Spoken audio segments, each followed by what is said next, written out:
बिस्मिल्लाहिर्रहमानिर्रहीम। प्रोग्राम जायज़ा के साथ मैं हूं आपका मेज़बान हुसैन थेबू। क्या वाकई दुनिया चेंज होने जा रही है?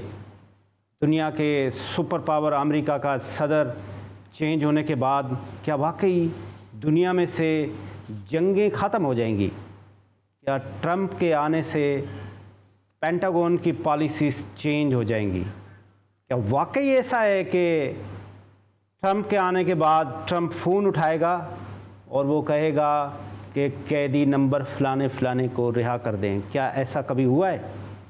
क्या ट्रंप की मैनिफेस्टो में, जब जो पहले मैनिफेस्टो था उसमें अफरीदी के लिए उन्होंने कहा था कि मैं आऊँगा और मैं फ़ोन उठाऊँगा और शकील अफरीदी को रिहा कराऊँगा, क्या वाकई शकील अफरीदी रिहा हो गया?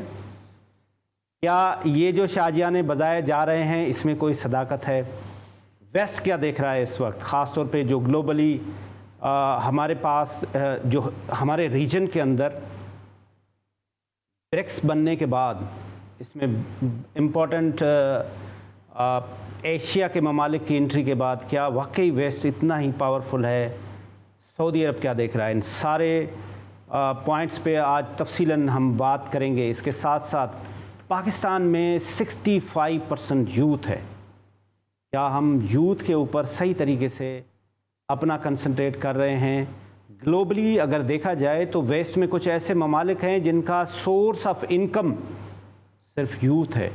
वो यूथ को इनक्रेज करते हैं, यूथ को मोटिवेट करते हैं, यूथ से अपना रिसोर्स जनरेट करते हैं। हमने हालिया देखा है जब से वज़ीर आज़म मियाँ मोहम्मद शहबाज शरीफ साहब की हुकूमत आई है तो उनकी टीम, ख़ास तौर पर राना मशहूद साहब और उनके जो प्रोविंशियल कोऑर्डिनेटर हैं वज़ीर आज़म यूथ प्रोग्राम के, वो ज़बरदस्त तरीके से काम कर रहे हैं। हमारे साथ इस वक्त स्टूडियो में मौजूद हैं फ़हद शफीक साहब जो प्रेसिडेंट हैं यूथ विंग कराची के, जो इस वक्त सिंध को भी लुक आफ्टर कर, साथ साथ PMLN के सीनियर लीडर हैं, कोऑर्डिनेटर हैं prime minister youth programme Sindh के। आपका बहुत शुक्रिया सर, सबसे पहले आपने हमें टाइम दिया। पाकिस्तान में यूथ 65% यूथ है। आप पाकिस्तान में प्राइम मिनिस्टर के सिंध के कोऑर्डिनेटर हैं। इस वक्त आप ख़ास तौर पे सिंध में यूथ को प्रमोट करने के लिए क्या इनिशिएटिव ले रहे हैं? बिस्मिल्लाहिर्रहमानिर्रहीम। बहुत शुक्रिया हुसैन आपका कि आपने मुझे अपने प्रोग्राम में दावत दी और नौजवानों को जो कि वज़ीर आज़म की जानिब से अपॉर्चुनिटीज़ दी जा रही हैं उसके ऊपर आगाही देने का मौका दिया। देखिए, मैं आपको बताऊं सबसे पहले कि क्योंकि ये प्राइम मिनिस्टर यूथ प्रोग्राम जो है इसकी बुनियाद 2013 में मियां मोहम्मद नवाज़ शरीफ ने रखी और इसकी पहली चेयरपर्सन बनी मरीम नवाज़ साहिबा। राइट। फिर ये इस तरीके से चलता रहा क्योंकि उस वक्त भी मियां नवाज़ शरीफ ये चाहते थे कि यूथ को कोई ना कोई अपॉर्चुनिटीज़ दी जाएँ जो कि हमारे नौजवान आगे जाके फ्यूचर में अपने मुस्तकबिल को खुशहाल कर सकें। राइट। अच्छा, इसके साथ क्योंकि प्राइम मिनिस्टर ऑफ पाकिस्तान मियां मोहम्मद शहबाज शरीफ आपके सामने हैं, उनकी कारकर्दगी 10 साल वो चीफ़ मिनिस्टर रहे हैं सूबा पंजाब के, और हर जाविये से अगर आप देखें, चाहे वो यूथ एम्पावरमेंट हो, इकॉनमी हो, डेवलपमेंट हो, इंफ्रास्ट्रक्चर हो, हर चीज़ बहुत बेहतरी में आई पंजाब की 10 साल के अंदर। उनके साथ साथ क्योंकि राना मशहूद साहब, उनका ज़िक्र हम इस प्रोग्राम में ना करें तो वो होगी कि उन्होंने उनके साथ मिल के एक टीम वर्क के साथ पंजाब में as a youth minister, education minister, sports minister बहुत काम किया है। और 2012 में जो अरशद नदीम है आपके सामने वो मिसाल है, वो यूथ फेस्टिवल से निकल के आए थे और राना साहब ने कई गिनीज वर्ल्ड रिकॉर्ड भी बनाए। उस वक्त यूथ को इतना इंगेज किया था पंजाब की। तो डेफिनेटली हम पॉलिटिकल वर्कर हैं, PMLN के साथ एफिलिएशन है, इलेक्शन भी लड़ता हूँ मैं, तो हमें ना अक्सर सुनने को मिलता था कि पंजाब के नौजवानों को लैपटॉप भी दिए हैं शहबाज शरीफ ने, पंजाब के नौजवानों को लोन भी दिए हैं, पंजाब में बहुत अच्छे स्कूल्स हैं सरकारी जो कि बच्चों को बहुत हाई क्लास एजुकेशन प्रोवाइड करते हैं। तो ये सारे इनिशिएटिव शहबाज साहब के थे। राइट। अच्छा, उसी लेगेसी को लेके मरीम नवाज़ साहिबा आज आपके सामने हैं कि डेली बेसिस पे कोई ना कोई न्यू इनिशिएटिव आता है।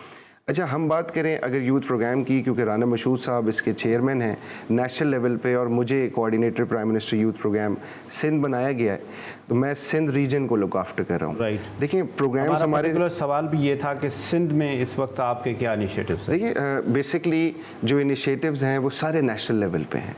इसकी इम्प्लीमेंटेशन के लिए, क्योंकि सिंध की जो यूथ है वो एज़ कम्पेयर्ड पंजाब बहुत डिप्राइव्ड है। तो उस डिप्राइवनेस को कम करने के लिए मुझे ये ज़िम्मेदारी दी गई और बहुत सारे लोग थे पार्टी में जिसमें से मुझे चुना गया। और डेफिनेटली हम पॉलिटिकल वर्कर हर वक्त काम करते रहते हैं पार्टी के लिए भी और सोशल वर्क भी करते रहते हैं। तो जो प्रोग्राम्स हैं वो नेशनल लेवल पे ऑन गोइंग हैं, जिसके अंदर बेशुमार अपॉर्चुनिटीज़ हैं हमारे नौजवान बहन भाइयों के लिए।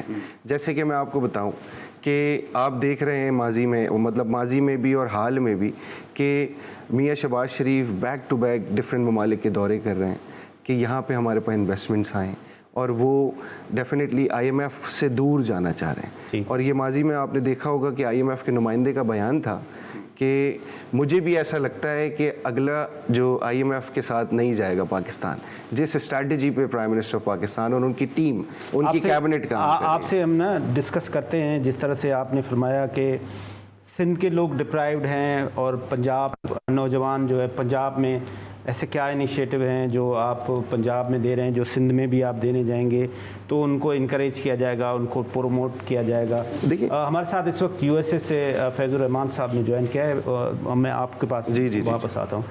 फैज़ुर रहमान साहब, आपका सबसे पहले बहुत बहुत शुक्रिया, आपने हमें टाइम दिया। जनाब हुसैन साहब, बहुत बहुत शुक्रिया। It's always good to be on your show. Thank you sir, very kind. ज़बरदस्त तरीके से आपने तमाम पाकिस्तानी चैनल्स पे जो ट्रंप की जीत है वो भी दिखाई, इलेक्शन की आपने तबसरे भी दिए। क्या, मेरा पर्टिकुलर सवाल है आपसे सर, क्या आप समझते हैं कि ट्रंप के आने के बाद जो उन्होंने विक्ट्री स्पीच में भी कहा, दुनिया में से जंगें ख़त्म हो जाएंगी भाई साहब? देखिए हुसैन साहब, बात यह है कि इस वक्त ट्रंप की जीत एक आइसोलेशन में नहीं हुई है।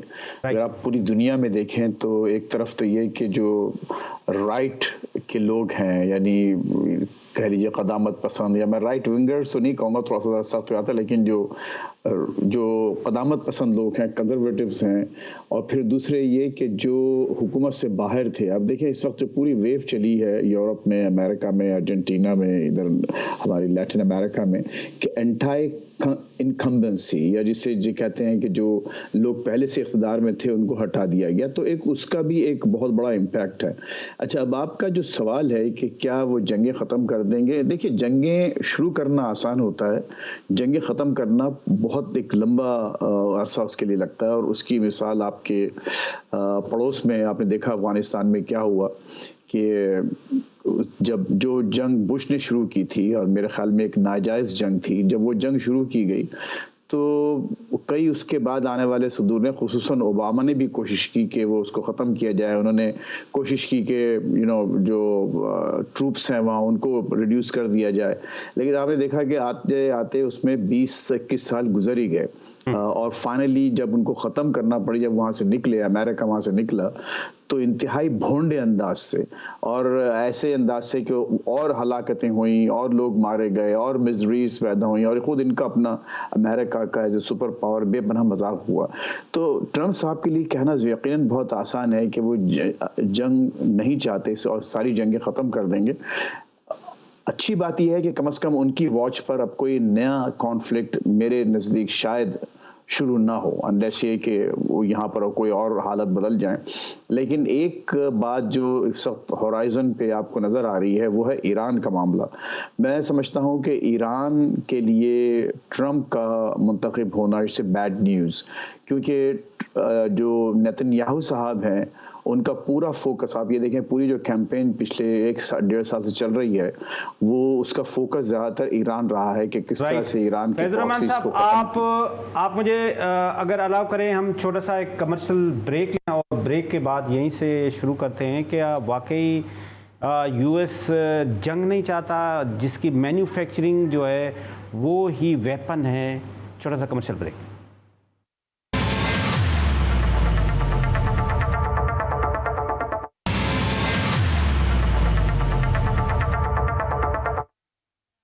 वेलकम बैक नाजरीन। ब्रेक से पहले हम बात कर रहे थे US की इलेक्शन के बारे में।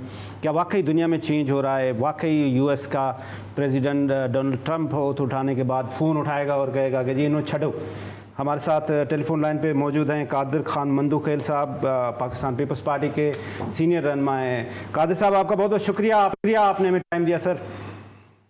बहुत शुक्रिया सर। क्या समझते हैं कादिर खान मंदुखेल साहब, क्या वाकई दुनिया चेंज होने जा रही है और पाकिस्तान में भी चेंज आने वाली है? जिस तरह से पीटीआई वाले जश्न मना रहे हैं कि आ गया है जो हमारे कायद को छुड़वा देगा।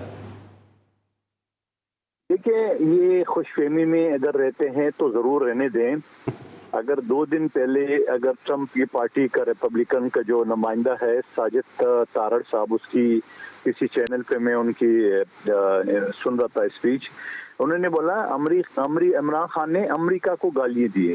जब उनसे सवाल किए कि भाई वो तो बाइडन था, अभी ट्रंप तो नहीं है, बोला नहीं, वो जो डोनाल्ड लू है वो हमारा एडमिनिस्ट्रेशन का वो सरकारी अफसर है हमारा।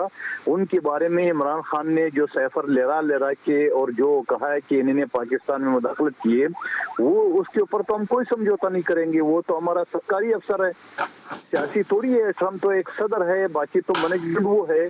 तो इसके बावजूद अगर पीटीआई वाले खुश हो रहे हैं, मैं आपको कल परसों की बात बता रहा हूँ, आप देख लें किसी चैनल पे, साजिद ने बल्कि एयरवाइज तो मैं आपको बता देता हूँ, तो ये बात आ गई है। दूसरी बात ये कि पीटीआई वाले, आप इन सब की बातें सुन ले।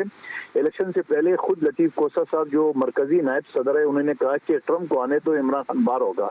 अब आप जितने भी मीडिया में इनके पीटीआई के लोगों की आप इंटरव्यू सुन ले, वो ये कहते हैं बाइडेन हुकूमत जो है ना वो उसने सब कुछ की है, मतलब वो जो डोनाल्ड लू की तरफ नहीं जा रहे, और साथ साथ ये कहते हैं कि ट्रंप जो है ना वो पाकिस्तान में इंसानी हुकूक की खिलाफ वर्जी नहीं होने देगा। तो आप मुझे बता दो कि यहाँ 42,000 से ज्यादा जो फलस्तीनियों के कत्ल में इसराइल के साथ साथ के अमेरिका मुलवस नहीं है, उनके ईमा पे उनकी असले की वजह से नहीं हुआ। क्या पाकिस्तान में 80,000 जो शोधा हुए हैं, क्या वो अमेरिका की वजह से नहीं हुए?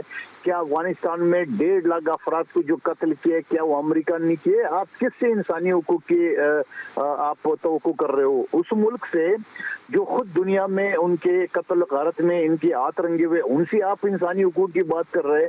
सवाल ये, इनको खुशफहमी है तो ये खुशफहमी होने दो। अगर जो पाकिस्तानी जो नवाज शरीफ वज़ीर-ए-आज़म थे, जब उस वक्त एटमी धमाके न होने की अमेरिकन सदर ने जो मराहत और धमकियां दी, तो क्या पाकिस्तान रुका? पाकिस्तान ये वो एटमी धमाके नहीं किए। और दूसरी बात ये कि ये जो एब्सोल्युटली नॉट वाली जो पॉलिसी थी पीटीआई की, क्या वो एब्सोल्युटली यस भी आ गई है? क्या वो चाहते हैं कि अमेरिका मुदाखलत करे? अमेरिका कौन होता है हमारे मुल्क में? जिस शख्स ने पेट्रोल बम जो ना फेंकेंगे गए, वो मीडिया पे खबर आ चुकी है। जिस शख्स ने जीएचक्यू पे धरने का हुक्म दिए, जिस शख्स ने जनरल फेज गैंगस्टर के साथ मिलकर फौज में बगावत की कोशिश की, जिस शख्स ने कोर कमांडर जिन्ना ओस और शोदा की यादगारों को जला है, और वो कोर्ट मार्शल तो होगा जनरल फेज, तो क्या इमरान खान कैसे बच सकेगा? तो ये तो सारी जो तफ्तीश हो चुकी है वो तो आपके सामने। जनरल फेज जिनको 2 जूते पड़े होंगे तो वो तो सब कुछ उसको गलवाया कि भाई मैं तो इमरान खान के साथ मैंने ये साजिश की, जब तो कोर्ट मार्शल हो रहा है। ऐसी सूरत में अमेरिका कौन होता है मुदाखलत करते हैं और इमरान खान को छोड़ाने वाला है? ये खुश होते हैं तो होने दो उनको। बिल्कुल ठीक। कादिर मंदुखेल साहब, फैज़ुर रहमान साहब, आप यूएस में बैठे हैं जी, आपने यूएस स्ट्रेटेजी को भी बड़े अच्छे तरीके से जानते हैं, डोनाल्ड ट्रंप को भी बड़े अच्छे तरीके से जानते हैं। ये इसमें कितनी सदाकत है? जबकि हमने देखा कि जो उनकी पहली इलेक्शन कैंपेन थी, उन्होंने उसमें एक स्लोगन भी रखा था कि मैं पाकिस्तान के लिए शकील अफरीदी को रिहा कराऊंगा। जबकि यहाँ जो इस बार इलेक्शन कैंपेन हुई उसमें कोई पाकिस्तान का जिक्र नहीं हुआ, कोई इमरान खान का जिक्र नहीं हुआ, कोई किसी पार्टी का जिक्र नहीं हुआ। आर यू सेटिस्फाइड कि वो कोई ऐसा एक्शन करेंगे जिसके तहत कोई पीटीआई को फ़ायदा होगा? देखिए हुसैन भाई, एक मुहावरा है उर्दू का, सॉरी इंग्लिश का, कि पंचिंग अबव योर वेट। हम लोग जो है ना, अभी हमारा वजन इतना नहीं है कि हम ये समझें कि दुनिया की सुपर पावर, और अभी जो बेचारा एक इलेक्ट हुआ है उसके 10,000 लिटरली कम से कम 10,000 चीज़ें हर सुबह उसके सामने होती हैं, वो बैठ के सिर्फ ये गौर करेगा कि क्या करना चाहिए। लेकिन देखिए, हो सकता है कि लोअर लेवल पर कहीं ना कहीं, क्योंकि पीटीआई ने यहाँ बहरहाल एक बहुत ज़्यादा इफेक्टिव, बहुत मौसर लगातार लॉबिंग की है, तो हो सकता है कि किसी न किसी लेवल पर कुछ बातें आए। और मिसाल के तौर पर जो ज़ालिम खलीलज़ाद, जो कि खुद पाकिस्तान और अफगानिस्तान के कोट अनकोट दुश्मन तस्वुर किए जाते हैं, उन्होंने मुतवातिर ट्वीट्स किया और फिर अभी फ़ौरन एक ट्वीट किया कि इनको चाहिए कि फ़ौरन छोड़ दें इमरान खान को। पहली बात तो ये बहस ही गलत है, आपको इस तरफ देखना नहीं चाहिए। और इसका एक जो गलत वो तासुर ये उभर रहा है, मिसाल के तौर पर अब हुकूमत जो उसका जो डिफेंड कर रही है इस मामले को, वो ज़्यादा अमेरिका के मुखालिफ बातें उन्होंने करना शुरू कर दी हैं, वो मुवाफ़क़त में बात कर रहे हैं। ऐसा लग रहा है कि कौम जो है वो डिवाइड हो गई है और एक बिला वजह की बहस में पड़ गए। भाई हाथ कंगन को आरसी क्या, अभी आप देख लेंगे 2-4 रोज में मालूम हो जाएगा। अगर होते हैं तो ठीक है, अगर बहुत अच्छी बात है, वेल एंड गुड। अगर नहीं होते तो कोई मसला नहीं है, पाकिस्तान का अपना निज़ाम है, वो उसका एक वो कोर्स चलेगा और उसके लिहाज से फैसले होंगे। लेकिन मैं नहीं समझता कि अमेरिका एट दिस पॉइंट बगैर किसी प्रोसेस के, देखिए जो कुछ भी पाकिस्तान में हुआ, मैं और आप उससे डिसएग्री कर सकते हैं, उसको गलत कह सकते हैं, लेकिन वो एक प्रोसेस के तहत हुआ है, उसमें अदलिया इन्वॉल्व है, उसमें इदारे इन्वॉल्व हैं। उस तमाम पूरे प्रोसेस को सिर्फ एक कॉल से अनडन नहीं किया जा सकता। और ऐसा आपने जैसे खुद आपने शकील आफरीदी की जो बहुत क्लासिक एग्जांपल है, बहुत बड़ी मिसाल है वो, कि जाहिर है कि शकील आफरीदी के जो सबसे बड़ा जो डिफेंस है यहाँ पर, शकील आफरीदी माफ कीजिएगा, सिर्फ आप एडमिनिस्ट्रेशन की बात नहीं कर रहे हैं, पूरी अमरीकी कांग्रेस उल्टी लटक गई बाय द वे, पूरी अमेरिकी कांग्रेस। कोई अमेरिकी कांग्रेस का ऐसा रुकन, कोई सेनेटर, कोई मेंबर ऑफ कांग्रेस ऐसा नहीं है जिसने शकील आफरीदी के लिए करारदाद पास नहीं की हो और बाकायदा अप्रोच ना किया हो पाकिस्तानी हुकूमत को, लेकिन ऐसा नहीं हुआ। तो जाहिर है कि हर हुकूमत की कुछ लिमिटेशंस होती हैं। अमेरिका चाहे जितना बड़ा मुल्क हो, आपने देखा अफगानिस्तान में जो कुछ हुआ आपके सामने है ना, तो ये इसको एक इस बहस को ये रुख देना कि ऐसा फौरन हो जाएगा, एक तो ये कि हमारा अपना एहसास कमतरी है। देखिए मैं इसे अपना एहसास कमतरी समझता हूं बहैसियत बिल्कुल कि आप छोटे आप बिल्कुल सही फरमा रहे हैं फैजुर रहमान साहब के ये हमारी अपनी स्ट्रेटजी होती है, हम खुद ही बना रहे थे। फैज साहब, क्या PMLN की हुकूमत वाकई थ्रेटनिंग है कि भाई ये जो अगर चेंज आती है तो जो आपकी लीडरशिप है, उन्होंने ख़ास तौर पे डोनाल्ड ट्रंप के लिए जो ट्वीट्स किए हुए थे, जो उनके लिए उनके बयानात थे, क्या आप इससे खौफज़दा हैं कि वाकई वो आएगा और आपके लिए टफ टाइम देगा PMLN की हुकूमत को? देखिए, जैसे फैज़ साहब ने एक बड़ी अच्छी बात बोली कि पाकिस्तान एक ख़ुद मुख्तार मुल्क है, अपने फ़ैसले करना ख़ुद अच्छी तरीके से समझते हैं।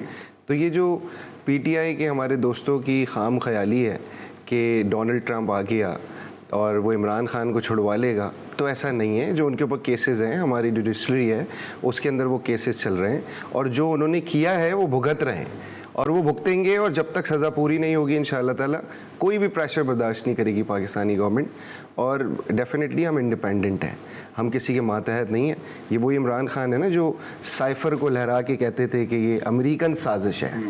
देखिए, गवर्नमेंट्स चेंज होती रहती हैं, लेकिन इन्होंने डायरेक्टली अटैक किया था अमेरिका के ऊपर कि अमेरिका ने साजिश करके मुझे हटाया है। तो अमेरिका उस बात को नहीं भूल सकता। और डॉन लू जो है वो अभी भी मौजूद हैं और वो उनके सरकारी अफसर हैं और वो सरकारी तौर पर काम करते हैं। तो यही बात पाकिस्तान के लिए भी है कि पाकिस्तान से जो मैसेज जाता है वो स्टेट का मैसेज होता है, पाकिस्तान का मैसेज होता है, वो किसी पॉलिटिकल पार्टी का मैसेज नहीं है। पॉलिटिकल पार्टी का मैसेज डिफरेंट होता है। जब कोई पॉलिटिकल पार्टी इख्तिदार में आ जाती है तो फिर वो स्टेट को रिप्रेजेंट कर रही होती है। तो इमरान खान ने जो माजी में किया है ना, वो अब ये बो रहे हैं। तो वही जो होता है कि अपने पैर पे खुद कुल्हाड़ी मार चुके हैं ये माजी में, तो इंशाल्लाह इनका हाल भी वही होगा। बिल्कुल ठीक है, जो इन्होंने किया है वो भुगतेंगे। एक छोटा सा कमर्शियल ब्रेक लेते हैं, फिर दोस्त शमीम नकवी साहब भी हमें ज्वाइन कर रहे हैं, उनसे पूछते हैं कि वो क्या सोच रहे हैं। एक छोटा सा कमर्शियल ब्रेक।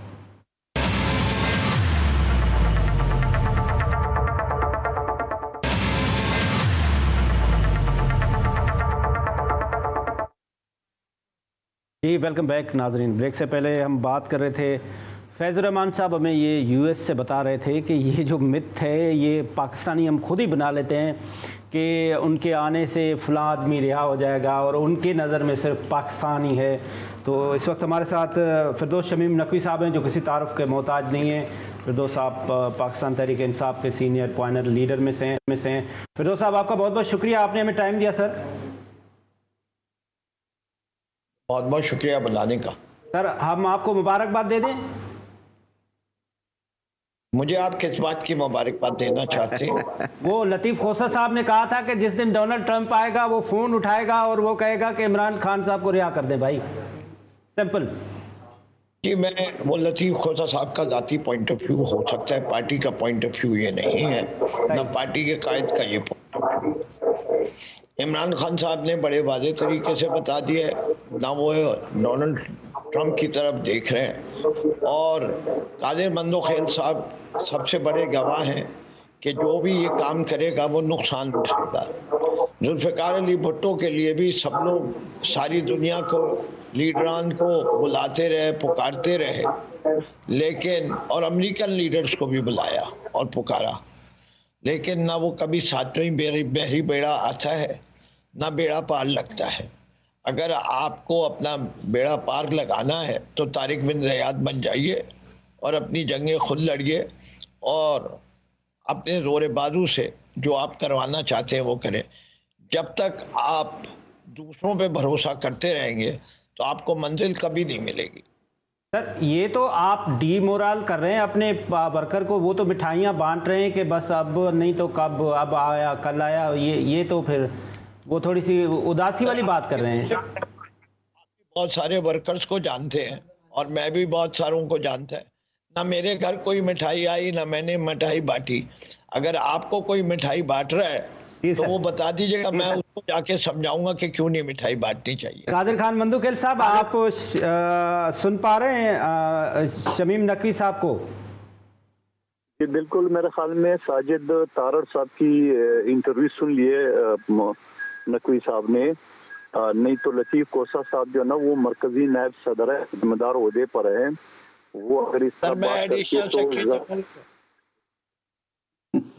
तो एक बात ये होता है ना, वो आप जो भी है, मैं बात कर रहा हूँ कि इस तरह एक जिम्मेदार आदमी इस तरह बयान तो नहीं दे सकता। और ये सिर्फ लतीफ़ कोसा साहब की बात नहीं है, कि तमाम लोगों के इलेक्शन से पहले बयानात देख ले, सोशल मीडिया तो भरा पड़ा हुआ है। तो अब वो जाके मेरे ख्याल में अमेरिका को, इनको पता चल गया कि अमेरिका जो है ना वो डोनाल्ड ट्रंप जो है ना वो एक जिम्मेदार शख्स है और एक सरकारी अफसर है, वो कोई सियासी पार्टी या ट्रंप के अपना बाइडेन की तरह नहीं है। अब देखिए तहरीक इंसाफ ने यू टर्न लेके, जैसे हस्ब मामूल उनकी आदत है, अब वो ये कहता है कि भाई बाइडेन ने किया है। वो भाई बाइडेन कैसे कर सकता है? आप तो अमेरिका को गालियां दे रहे थे, आपने उस वक्त बाइडेन का तो नहीं बोला, आपने बोला ये देखो अमेरिका ने हमारे साथ ये किया है, वगैरह हो रहा है। तो मेरे ख्याल में ये जो नकवी साहब की जो पॉलिसी है अभी पूरे इसी तरह चलेगी, क्योंकि इनको अच्छी तरह अंदाजा हो गया। और फिर दूसरी बात ये कि अमेरिका कैसे कर सकता है, आप मुझे बताओ, मैंने आपको ब्रेक से पहले बताया कि जनरल फैज ने जो इनके शाफात की है, और वो इनके शाफात तो वो पूरा का पूरा फौज के अंदर बगावत थी। वो सारा के सारे जनरल ना वो पाकिस्तान से IMF को लड़ाने के लिए, और वो जो ऑडियो कॉल आ गई इन तीनों वजीर खजाना की, वो आपके सामने है। तो ये सारी चीजें एक तरफ, तो ये कि इनके सारी जो हरकतें थी वो तो सारे के सारा पाकिस्तान के खिलाफ ही था। अब पाकिस्तान के खिलाफ या पाकिस्तानी हुकूमत या पाकिस्तानी एस्टेब्लिशमेंट जो है ना, तो ऐसे शख्स को माफ तो नहीं करते जब वो अपने जर्नल को, इतनी बड़ी कोर कमांडर रह चुका है, ISI का सरबराह रह चुका है, जनरल फैज, जब उनको माफ नहीं करेंगे तो किसी और को कैसे किसी के टेलीफोन पे वो माफ कर सकते हैं? और वो और अमेरिका और वैसे पाकिस्तान को IMF का लोन शोन वो जो भी चीजें थी वो तो हो चुकी है, उनको अगले 3.5 साल तक तो हो चुकी है। अब अगर ट्रंप भी तो ऐसा नहीं करेगा कि वो पूरा अमेरिका की पॉलिसी एक तरफ रखे और वो एक खास टेलीफोन करके और वो इमरान खान को रिहाई के लिए दबाव डाल दिए, तो ये तो ना अमेरिकन मैनेजमेंट करेगा ना वो ट्रंप साहब खुद कर सकेंगे। और दूसरी बात ये, ट्रंप करेंगे क्यों? मैंने आपको साजिद तारड़ साहब की बात सुना दी है, वो तो कह रहे उन्होंने तो अमेरिका को गाली दी है और अमेरिका के एक अफसर को गाली दी है, उसको पाकिस्तान के सामने, पूरी दुनिया के सामने उन्होंने उनको एक साजिश की हिस्सा बनाया। अमेरिका का बयानात भी आ गया था उसी दिनों में कि हमारा कोई ताल्लुक नहीं है। और आइन का आर्टिकल 95 सेक्शन 1 के तहत अदम एतमाद की तहरीक तो आइनी तहरीक थी, जो बीबी शहीद और शौकत अजीज के खिलाफ आई थी जो नाकाम हुई है। पाकिस्तान की तारीख में पहला अदम एतमाद की तारीख पास हुई है।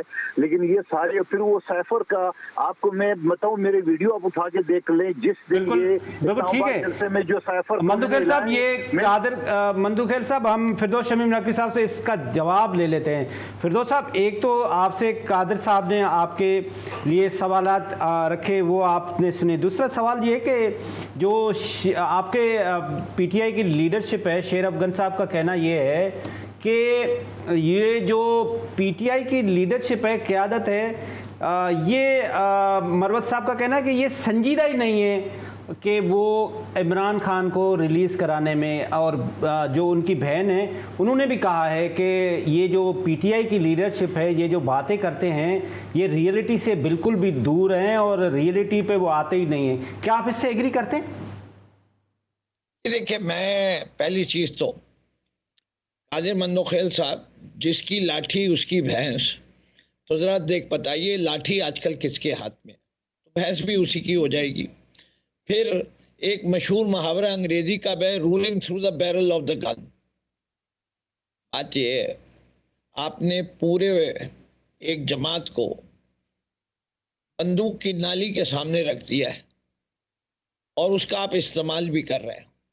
जुल्म और सितम की दास्तान रकम होती जा रही है। हालात हमेशा एक जैसे नहीं रहते भाई, असूली जंग नहीं लड़ रहे।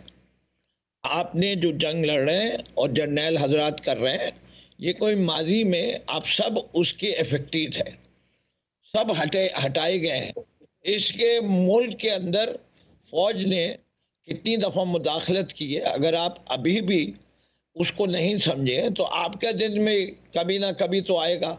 ये दूसरी बात है कि आपने, और अभी शहबाज शरीफ के अंदर इख्तिलाफात नहीं हुए, शायद उन्हीं ने सेटलमेंट कराया वो कि बिलावल भुट्टो को अगला वज़ीर आज़म बना देंगे, 2 साल हो चुके हैं, और फिर शहबाज शरीफ वाले आपसे अलहदा हो जाएंगे और फिर दोबारा ये जंग शुरू हो जाएगी। इससे कि आपने हाफिज मुनीर साहब को तो 15 साल का आसरा दे दिया, 5 साल वो ये गुजारेंगे जिसमें 2 साल बढ़ गए, और उसके बाद 2 एक्सटेंशन इंशाल्लाह वो भी ले लेंगे। तो वो सब होने के बाद देखते हैं किसकी हुकूमत कब तक रहती है।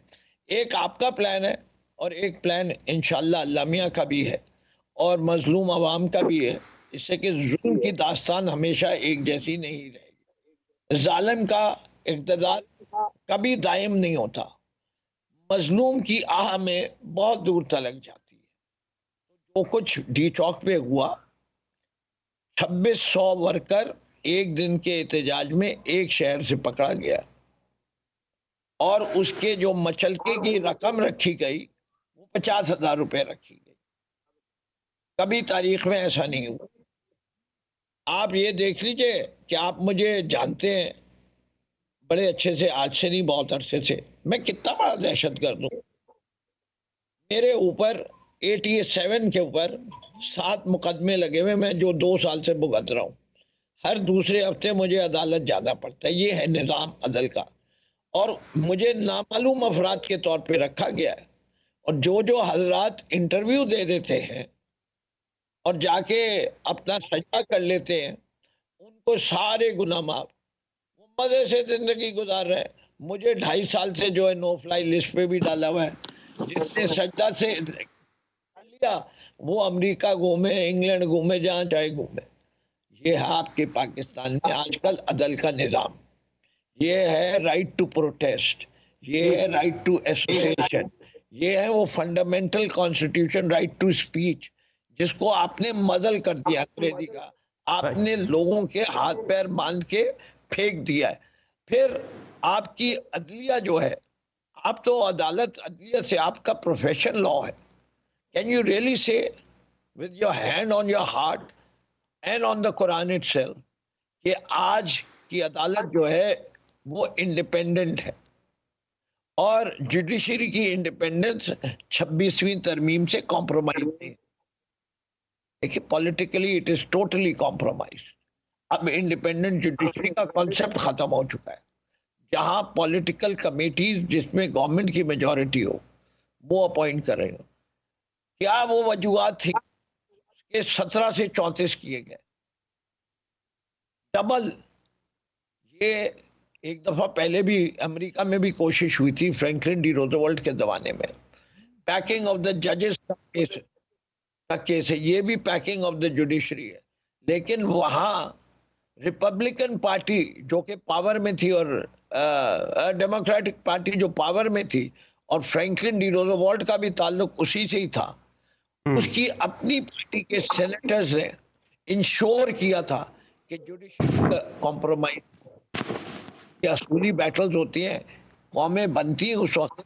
बिल्कुल बिल्कुल, आप बजा फरमा रहे हैं शमीम नकवी साहब, लेकिन आप उसका अगर पर्टिकुलर थोड़ा सा जवाब दे दें, हमारे पास टाइम भी कम है। जो आपके लीडरशिप में इख्तिलाफात हैं, ख़ास तौर पे जो आपकी जो लीडर है उनकी बहनों की स्टेटमेंट है, what is your take on it? देखिए, मेरा टेक बड़ा सिंपल है। I look at the performance of the party.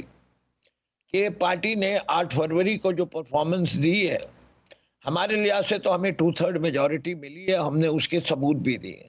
जितने इंडिपेंडेंट ऑडिटर्स पैटर्न जैसे लगाए गए हैं, या दुनिया के किसी भी एक इदारे ने जो ऑब्जर्वेशन के लिए आया था इलेक्शन को, इसको फेयर एंड फ्री इलेक्शन नहीं कहा। खुद आपके सुप्रीम कोर्ट ने कह दिया कि एक कॉन्स्टिट्यूशनल इदारे ने अनकॉन्स्टिट्यूशनल एक्ट किया है। हमारा हर दफ्तर बंद है, every single office. Islamabad office आपने देख चुके वीडियोस, कराची ऑफिस वीडियोस देख चुके, लाहौर के ऑफिस। राइट शमीम साहब, आपका पॉइंट आ गया। मैं अगर चाह रहा हूं कि मैं बाकी गेस्ट के पास भी जाना चाहता हूं काइंडली, फिर तो कादिर मंदुखेल साहब अगर आप जवाब देना चाहें। फिरदौस शमीम नकवी साहब हमारे बुजुर्ग है, हमारी अच्छी बिजनेसमैन है। इनको जो मुकाफात अमल में नहीं कहूँगा, ये इनको याद दिलाना चाहिए कि एक फैसला उन्होंने दुरुस्त फरमाया, एक होता है हुक्मरानों का, एक होता है अल्लाह ताला का। क्या आपको अपने दौर में जनरल फेज गैंगस्टर को आप ताहयात आर्मी चीफ नहीं बनाना चाहते थे? क्या पाकिस्तान में सदारती निज़ाम लाके इमरान खान साहब को अगले 20 साल सदर नहीं बनाना चाहते थे? और ये आपका अली उमर खान साहब मेरे टॉक शो में मेरे साथ जो है ना एक्सेप्ट कर चुका है कि अगर निज़ाम आ जाए तो कोई अर्ज नहीं है।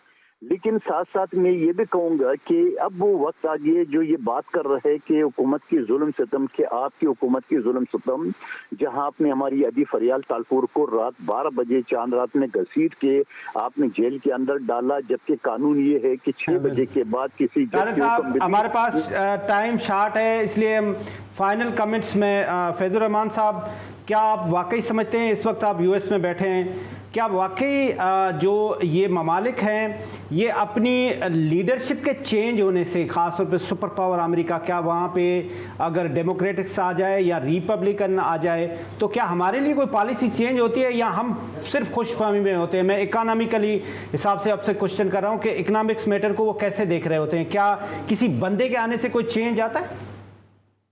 अच्छा हुसैन भाई, बहुत बहुत आपका, असल में आवाज़ आप ऑडियो बिल्कुल सही नहीं आ रही मुझे, मैं पूरा सवाल नहीं समझ पाया, लेकिन जो मैं समझ पाया उसका जवाब देता हूँ। पहली बात तो ये कि देखिए, जो अपने नकवी साहब ने, फिरदौस शमीम नकवी साहब ने जो बातें की और हमारे मंदुखेल साहब ने, मैं थोड़ा सा उस पर एक तबसरा करना चाहता हूँ क्विक। इसमें कोई शक नहीं है कि फिरदौस साहब की पार्टी इस वक्त मुश्किलात का शिकार है, कारकुनान मुश्किलात का शिकार है, लेकिन एक अच्छी इत्मीनान की बात यह है कि उन्होंने कम अज़ कम ये एडमिट किया है कि वक्त एक सा नहीं रहता और ज़ाहिर है कि हालात तब्दील होते हैं। काश यही बात वो अपने दौर में भी न सिर्फ खुद समझते बल्कि अपने लीडर को भी समझाते। ज़्यादतियाँ उनके दौर में भी कुछ कम नहीं हुई हैं, एक लंबी दास्तान जुल्म की वहाँ पर भी मौजूद थी। कमी बेशी का एक बहस है, लेकिन ज़ाहिर है कि एक ज़माना, खैर इनके दौर की नहीं, पहले दौर की बात है कि आपको शायद याद हो, बेनज़ीर साहबा ने एक दिन में 3-3, 4-4 मुकदमे होते थे, एक लड़काना, एक कराची, कभी लाहौर जा रही हैं, कभी और फिर जरदारी साहब ने जो किया, तो उसमें ये सब जुल्म की दास्तान सिर्फ आप ही की नहीं है, एक लंबी दास्तान है और आपके दौर में भी काफी मजालिम ढाए गए। वो दूसरे के साथ यही कर रहा है फैज साहब, है कि फिरदौस साहब ने ये तस्लीम कर लिया है कि वक्त एक जैसा नहीं रहता और मुझे उम्मीद है कि जब उनकी पार्टी दोबारा आएगी, और आएगी इंशाल्लाह ज़रूर आएगी, जब आएंगे वो लोग, तो वो ज़्यादा एक हमारे पास एक मुनज़्ज़म अंदाज से। आप होपफुल हैं, आप यूएस में बैठे हैं, आप होपफुल हैं कि पाकिस्तान में ऐसी पार्टी आ जाएगी?